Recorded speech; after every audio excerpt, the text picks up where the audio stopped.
Welcome back to Spectrum Sundays, where we introduce professionals and self-advocates who play an important role in the speech and hearing field, as well as in the autism community. May is Better Hearing and Speech Month, and this month we are interviewing the best of the best to bring more awareness of our field. And today we are so excited to introduce Craig Coleman, who has experience and expertise in stuttering and fluency disorders. So welcome, Craig. Thank you for being with us today. Yeah, thank you for having me. It's great to be here. Absolutely. And to start, can you just give us a brief resume about your education and your experiences as an SLP? Sure. So I went to the University of Pittsburgh for both my undergrad degree and master's degree. I graduated in 2000 with my master's degree. Right after that, I took my first job as a clinical fellow at Children's Hospital in Pittsburgh, where I worked for 12 years. So I oversaw our stuttering program there that we had kind of built during that time.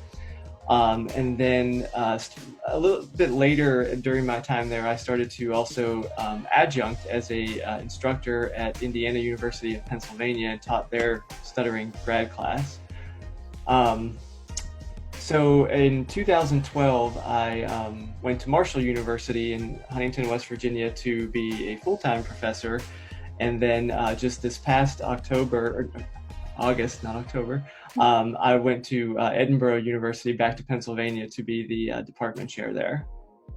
That's wonderful. So are you from Pennsylvania originally? I am. I'm from Pittsburgh originally, yeah, so it's good to be back in PA. Awesome. And I'm very familiar with all of these different programs that you've mentioned because I'm from Pennsylvania as well. Francesca's from New York, but I've been sharing some things between our conversations, so we're very excited to have another Pennsylvanian with us today.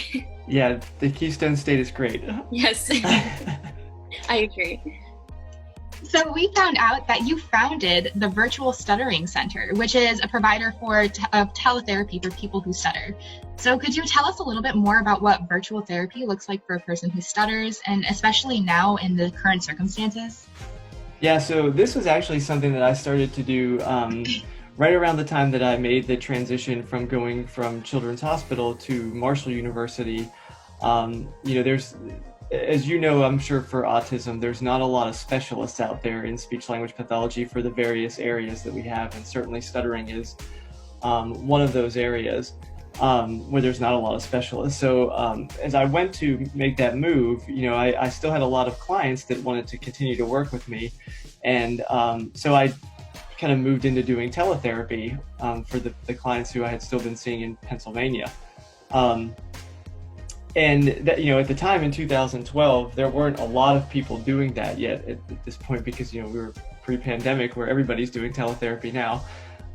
But I really like doing it for stuttering because there's a few different reasons. Number one is you have access to the families. And I think that's huge. Whereas outpatient therapy, you may have a situation where babysitter, grandma, whoever is bringing the child to therapy, and you don't even have direct access to the parents to, tell them what you're working on or to help educate them about the disorder. And so, when you go into a person's home, you have access to everybody. The other thing that I really liked about it was the flexibility, because you do an outpatient therapy, one of the things is that when kids are going through their daily routines is their schedules become very hectic. Mm-hmm. And, in the summer, and this will be a good lesson for both of you as you transition into being clinicians. In the summer, everybody wants therapy before 1 o'clock because they want to be done for the day, right? When the school year starts, everybody wants therapy after 3:30. And so it's very hard to accommodate that because, you just only have so many spots. But in teletherapy, one of the things I really liked is, if a parent said to me, hey, we have stuff going on all day, but 9 o'clock tonight works pretty well, and that worked for me, then, for a 15-year-old, we could do 9 o'clock at night. And, the kid could still get their session in. So the parents loved it because they also didn't have to pay for gas to drive a long way and back for therapy. So it was really, really, I really love it for stuttering therapy. I can't really speak to any of the other disorders because I haven't really done it for those other areas. I wish I could still do more of it now, but my schedule is pretty full with department chair things and ASHA vice president things, so I don't really do a lot of it now, but occasionally I still will see a client or two that way, but I really enjoy it. And I love that education piece that you talked about, because that's even so important within the autism community, as well as educating the families and the peers about what autism is. So that's a really great point. Absolutely. Yeah, Go ahead, Megan. No, I was just gonna say that piece is critical, because I mean, you can work with a child, but you also have to recognize as a clinician that if you're seeing a kid for 45 minutes a week, or 2 or 3 sessions for 45 minutes a week, that's still a relatively small drop in the bucket compared to what they're getting at home. And so if you don't have that education piece there where people know what to do at home and know why and feel comfortable doing it, your gains in therapy are not going to be nearly as strong. Absolutely. And I kind of have 2 questions that follow up with that. One, you kind of mentioned how different communication disorders might not be a great fit for teletherapy services. So what is it with stuttering? What does that look like for teletherapy? And how is it that you kind of make those accommodations so that it feels like you're actually face-to-face with your clients?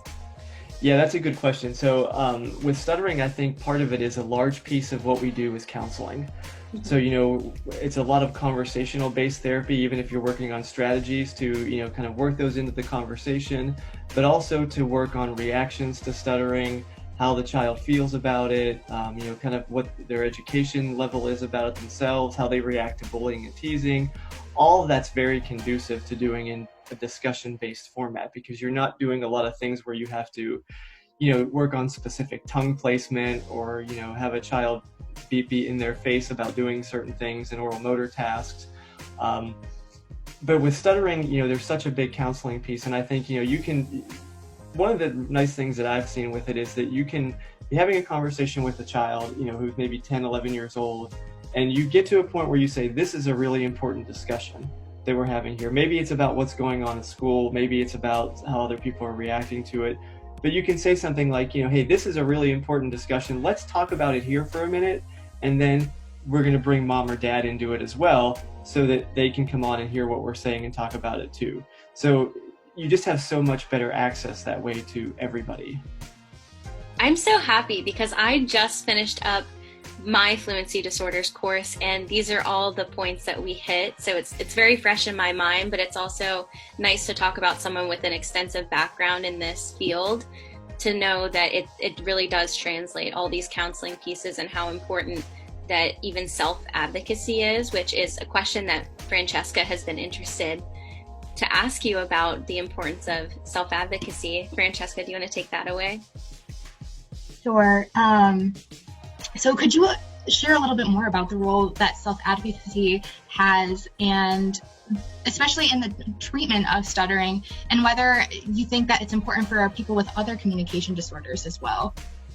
Yeah, so, I actually think for stuttering, and I would probably argue for most communication disorders, self-advocacy is one of the most important skills you can teach a client. And we can pretend that we can change social stigma, and we do that over time. Autism, stuttering, whatever we're talking about, certainly the stigma around those disorders has improved over time. In the 20 years that I've been in the field, even, that's changed fairly dramatically. Megan just talked about, a lot of the things that we had just talked about here were taught in her class. 20 years ago, you may not have that same experience in a grad course, where it would have been a lot of fluency shaping. This is just how we work on helping the child be more fluent. But I think, changing the community stigma is really important in terms of educating people so that they react to it better, and they react to differences better, and don't look at it as this is a problem the child has, this is a characteristic in the way they are different from other people, right? And we can do that over time. But part of the way you do that is not to go out and do these like large assemblies or things like that, because those are generally found to be pretty ineffective. But the way you do it is individually having the person themselves become a good self-advocate and become really good at handling those situations and educating other people. That way, when they go through those experiences personally, on a grassroots level, they can work on changing the way people think about stuttering or think about autism, right? Because if I don't have those self-advocacy skills and I'm a person who stutters and somebody says to me, just a really simple question, like, why do you stutter? Why do you talk like that, right? If I don't feel confident enough in myself, then I may answer that question the wrong way or not answer it at all, and feel ashamed and embarrassed.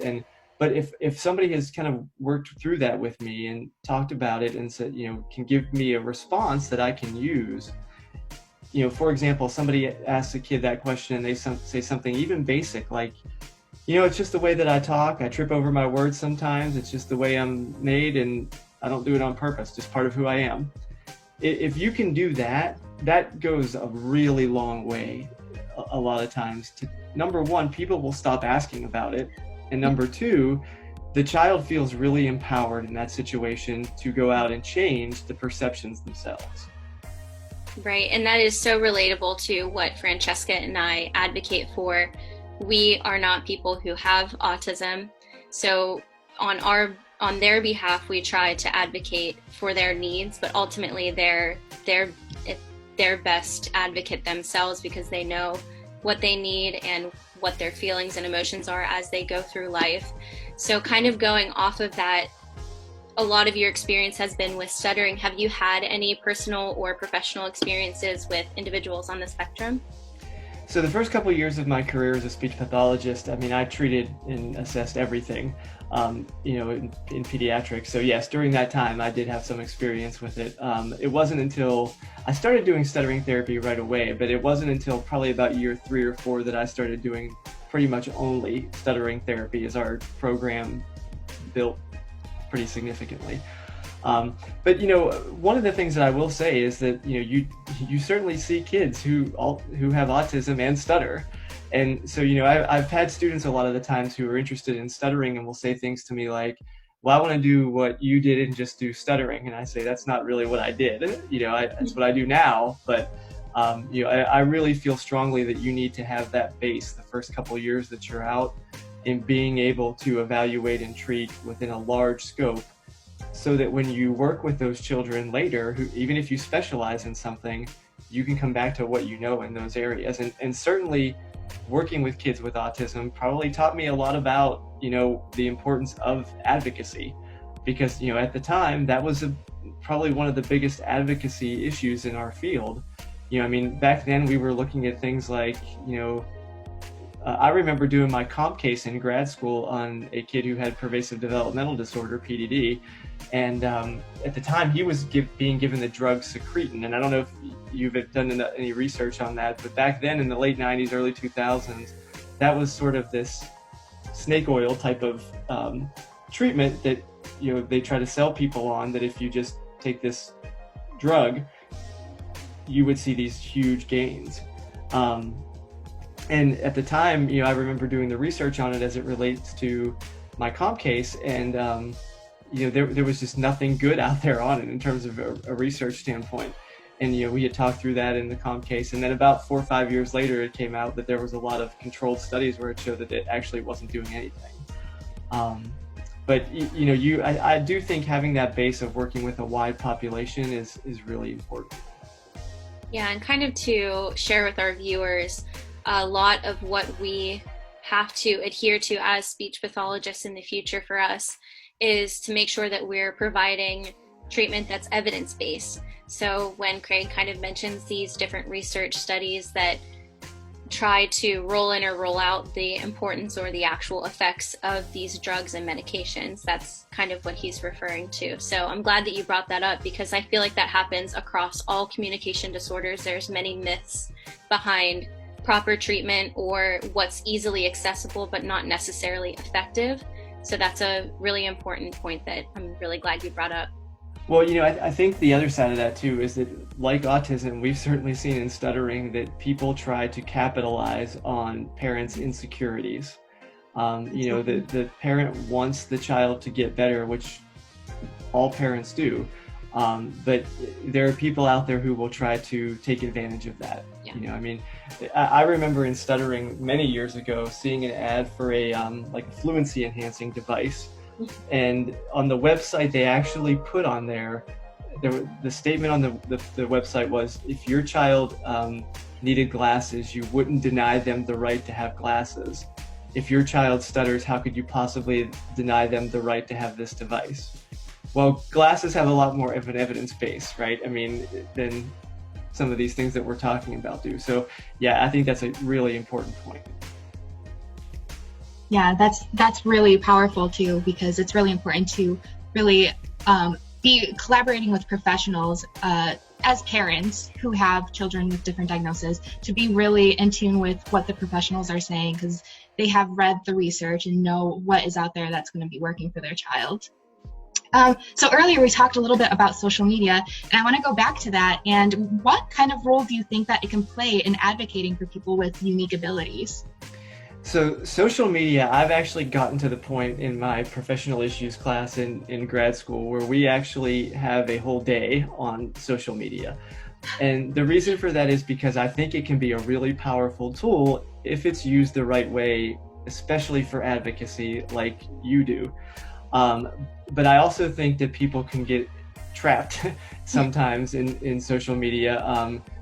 I think that the trap is if you look at it for being an evidence base, right?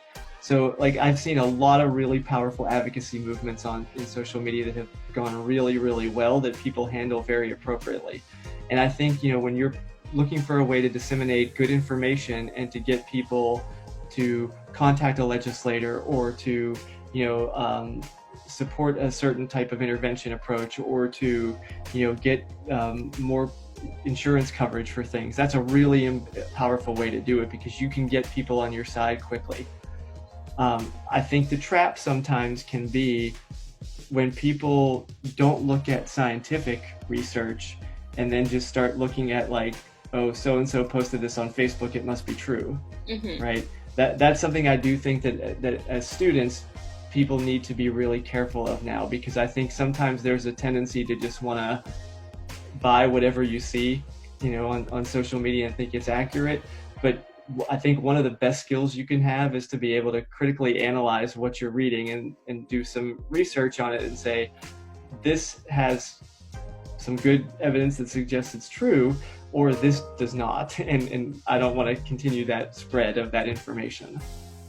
Right. We use social media so much, especially within our generation, because it's just always been there, or at least for the better half of our young adult lives. So we see it as this powerful tool, but we also see it being misused a lot. So I'm happy that you were able to hit the nail on the head and share why it's good and also the negative things about it. I kind of wanted to shift gears a little bit, because I know that you're a prominent figure in the ASHA community, so the American Speech Hearing Association. Could you tell us about your role and the importance of ASHA for SLPs? Sure. So my role right now is I'm the Vice President of Planning for ASHA. So my job is essentially to oversee the strategic plan, which is called the Strategic Pathway. So that's, sort of the next 5 years of what the association is going to look like and what the goals are to focus on. I also work in my specific role, I liaison with the Multicultural Issues Board, the International Issues Board, the Global Initiatives Committee. So I have a lot of role in those issues as well. Essentially, though, my main responsibility is to make sure that the board of directors which I serve on is in that role, and the other members of ASHA are well informed consistently on what the scope of practice is, and making sure, the strategic plan is, and then making sure the things that we're doing as a profession and association align with the strategic plan. You are a very busy man. You juggle so many different hats and responsibilities, and we're just very blessed for you to share your expertise and your experience with us. Well, I will say that, schedules became much better in this whole last couple of months because, travel was just kind of marked off the calendar. That's true. Very true, yeah. So one of the other hats that you wear is the chairperson of your department at Edinboro, University of Pennsylvania. So what advice could you share to students who are currently navigating this long distance learning and teletherapy services? Yeah, so this is a really good question, because this has certainly been an interesting time to be a first-year department chair. Where everybody was just kind of thrown into that mix, students and faculty, of, sorry, you're not coming back next week. We're all going online now. I think everybody experienced that throughout the whole country. I think this semester everybody did as well as we could possibly do with it. I think students did. I think faculty did. I think it was a really good lesson in resilience for everybody, in terms of not knowing what's going to happen tomorrow.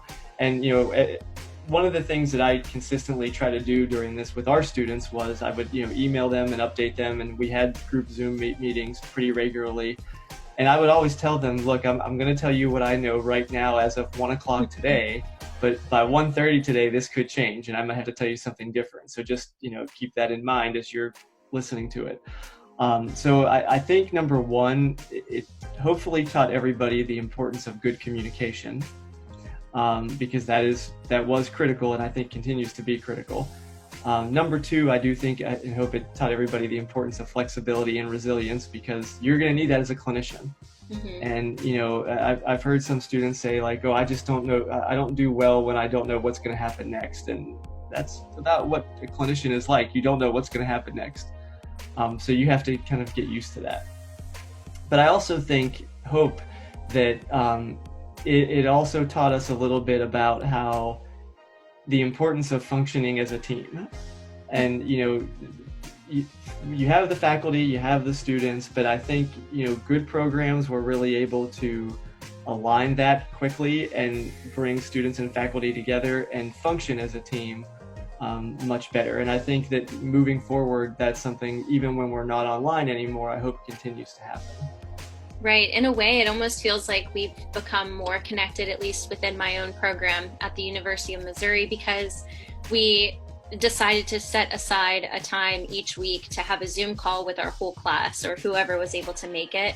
And that just kind of opened the platform for our professors and our faculty members to share more personal experiences with us, and to let us know that they're there for us, and they made it fun too. So I feel like in a way it ultimately a way that we connected even better as a program. So that was awesome. But we also wanted to ask you, since it is Better Hearing and Speech Month, what does that mean to you when you are asked about how to practice better hearing and speech, and what are some tips or advice that you can give for our viewers? Well, I think for me personally, it means advocacy, and I think it means educating the public on what we do. That's still a huge need in the field, because most people in the general public think that we only work on R, for example, and that's what a speech pathologist does, where the scope of practice is huge. I mean, people would never think, just a layperson would never think that a speech pathologist does swallowing, for example, or probably AAC. So I think that the advocacy piece there is huge. It's a really good time to help the public understand what we do. I also think it's a really important time to help both students and professionals understand the importance of advocacy.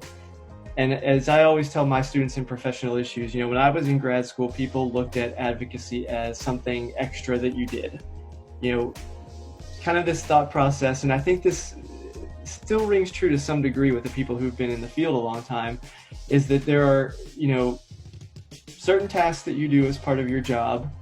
Advocacy is something that a certain few people do as an extra part of their job, or just extra on the side. But that thought process has not served us very well as a profession. And I think people entering the field now are going to be much better served with a mindset of, advocacy is something that I'm going to have to do. Let's get better at doing it, and let's learn how to do it. So I think that's the change that we need to make. And I think Better Hearing and Speech Month is always a good time to be reminded of that and to think about that. Absolutely. And I feel very strongly that so many people that come into the field of speech pathology were empathetic people who want to better other people's lives or provide a better quality of life. So I feel like it's just tuning into that and fine-tuning that skill that we inherently have, since we're such givers generally who enter this field. So I'm glad that you're sharing about that, because many people have a role in advocacy, but they don't necessarily realize the impact that they can make. So just knowing that there's someone out there that encourages that, that's a professional in the field, and in that way it can trickle down to those who haven't experienced it yet. Yeah, in general, I think speech language pathologists are also really nice people. Yes. Right?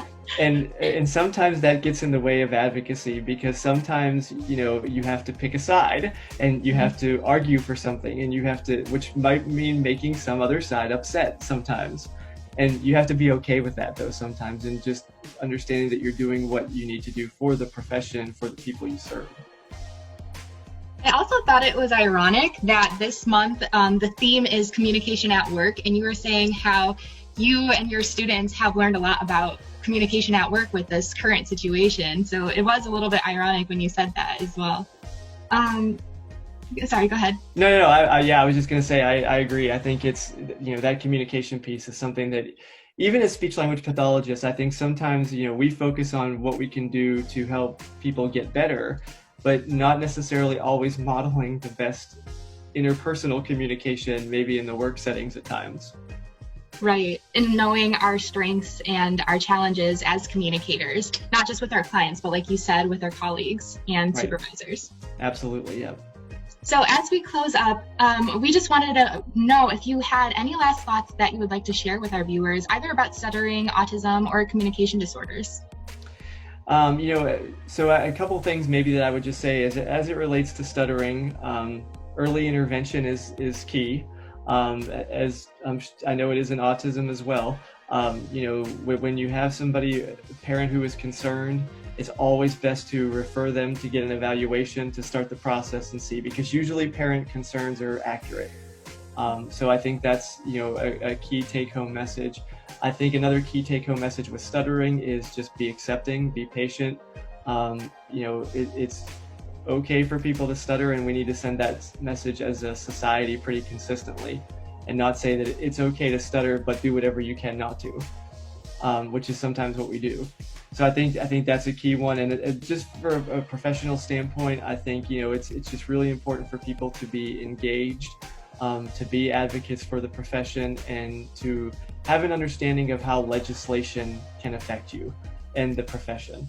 And so, you know, I know a lot of people say, well, I don't like to get into politics, and it's fine not to get into the political side back and forth, but you have to know what's going on from a political standpoint to know about healthcare, to know about education, to be able to know what to advocate for. So I think staying on top of that is really key.